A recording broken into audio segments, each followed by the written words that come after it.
ദുആ എന്ന അറബി പദം വിശുദ്ധ ഖുർആനിലും ഹദീസിലും അള്ളാഹുവിനോട് പ്രാർത്ഥിക്കുക എന്ന അർത്ഥത്തിനു പുറമെ മറ്റു ധാരാളം അർത്ഥങ്ങൾക്ക് വന്നിട്ടുണ്ട്. പലപ്പോഴും നവീനവാദികൾ ഇതൊന്നും അറിയാതെയോ ഉള്ളത് മൂടിവെച്ചോ ആണ് ചില ആയത്തുകളെയും ഹദീസുകളെയും എല്ലാം സാധാരണ ജനങ്ങൾക്ക് മുന്നിൽ അവതരിപ്പിക്കുന്നതും സാധാരണ ജനങ്ങളെ തെറ്റിദ്ധരിപ്പിക്കുന്നതും.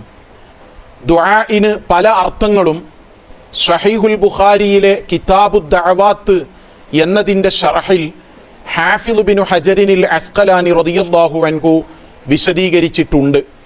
വലാ തദ്ഉ മിൻ ദൂനില്ലാഹി മാ ലാ യൻഫഉക വലാ യദുറുക, അല്ലാഹുവിനു പുറമെ നിനക്ക് ഉപദ്രവങ്ങൾ ചെയ്യാത്ത ഒന്നിനെയും നീ ആരാധിക്കരുത് എന്ന് പറയുന്ന സൂറത്ത് യൂനുസിലെ 106-ാമത്തെ ആയത്തിൽ ദുആ ആരാധന എന്ന അർത്ഥത്തിനാണ് വന്നിട്ടുള്ളത്.